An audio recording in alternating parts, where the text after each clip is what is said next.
ಬೆಂಗಳೂರಿನಲ್ಲಿ ಕ್ಷುಲ್ಲಕ ಕಾರಣಕ್ಕೆ ವ್ಯಕ್ತಿ ಮೇಲೆ ಅಟ್ಯಾಕ್ ಮಾಡಲಾಗಿದೆ. ಪೆಟ್ರೋಲ್ ಬಂಕ್ನಲ್ಲಿ ಸಿಕ್ಕ ವಸ್ತುಗಳಿಂದ ಹಲ್ಲೆ ಮಾಡಿದ್ದಾರೆ. ಬೆಂಗಳೂರಿನ ಜಾಲಹಳ್ಳಿ ಠಾಣಾ ವ್ಯಾಪ್ತಿಯಲ್ಲಿ ನಡೆದಿರೋ ಘಟನೆ ಇದು.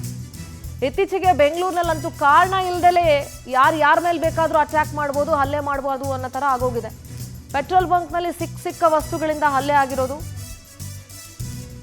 ಬೆಂಗಳೂರಿನ ಜಾಲಹಳ್ಳಿ ಠಾಣಾ ವ್ಯಾಪ್ತಿಯಲ್ಲಿ ಘಟನೆ ನಡೆದಿದೆ. ಪೆಟ್ರೋಲ್ ತುಂಬಿಸಿಕೊಳ್ತಿದ್ದ ವ್ಯಕ್ತಿಗೆ ಕುಡಿದ ನಶೆಯಲ್ಲಿ ಇನ್ನೊಬ್ಬ ಹಲ್ಲೆ ಮಾಡಿರೋದು. ಅರುಣ್ ಬೆನ್ನಿ ಅನ್ನೋರು 3-4 ಜನರು ಅರುಣ್ ಬೆನ್ನಿ ಅನ್ನೋರ ಮೇಲೆ ಹಲ್ಲೆ ಮಾಡಿದ್ದಾರೆ. ಫೆಬ್ರವರಿ 13ರ ರಾತ್ರಿ 8:40 ಸುಮಾರಿಗೆ ನಡೆದಿರೋ ಘಟನೆ ಇದು. ಸಂಬಂಧವೇ ಇಲ್ಲದ ವ್ಯಕ್ತಿಗೆ 3-4 ಮಂದಿ ಹಲ್ಲೆ ಮಾಡಿದ್ದಾರೆ.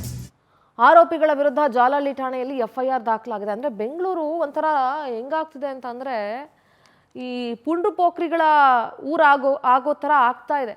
ಸಿಕ್ಕವರು ಪೆಟ್ರೋಲ್ ಹಾಕೊಳ್ತಿದ್ದವ್ರ ಮೇಲೆ ಮನ್ಸೋ ಇಚ್ಛೆ ಹಲ್ಲೆ ಮಾಡೋದು 3-4 ಜನ ಅಂತಂದ್ರೆ ಕುಡಿದ ನಶೆನಲ್ಲಿ ಏನು ಅಂತ ಹೇಳೋದು. ಅಷ್ಟೊಂದು ಜನ ಪೆಟ್ರೋಲ್ ಬಂಕಲ್ಲಿ ನೋಡ್ತಾ ಇರ್ತಾರೆ ನೋಡಿ, ಬ್ಯಾಟ್ ಇಟ್ಕೊಂಡು ಅಲ್ಲಿ ಕೈಗೆ ಸಿಕ್ಕಿದ ವಸ್ತು ಇಟ್ಕೊಂಡು ಹಲ್ಲೆ ಮಾಡ್ತಾ ಇರ್ತಾರೆ. ಸದ್ಯ ಜಾಲಹಳ್ಳಿ ಠಾಣೆಯಲ್ಲಿ FIR ಕೂಡ ದಾಖಲಾಗಿದೆ.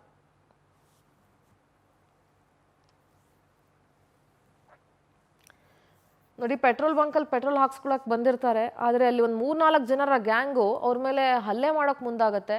ಕೈಯಲ್ಲಿದ್ದಂಥ ವಸ್ತುಗಳನ್ನು ತಗೊಂಡು ಹಲ್ಲೆ ಮಾಡೋಕೆ ಶುರು ಮಾಡ್ತಾರೆ. ಸಂಬಂಧನೇ ಇಲ್ಲ, ಅವ್ರಿಗೂ ಯಾವುದೇ ಸ್ನೇಹ ಇಲ್ಲ, ವೈಷಮ್ಯ ಇಲ್ಲ, ಏನೂ ಇಲ್ಲ.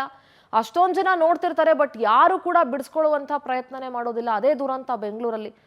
ಬೆಂಗಳೂರು ಯಾವ ಥರ ಆಗೋಗ್ತಿದೆ ಅಂತಂದರೆ ಹೊರಗಡೆ ಓಡಾಡೋದಕ್ಕೂ ಭಯ ಆಗುತ್ತೆ, ಅಂಥ ಪರಿಸ್ಥಿತಿ ನಿರ್ಮಾಣ ಆಗ್ತಾ ಇದೆ ಬೆಂಗಳೂರಲ್ಲಿ.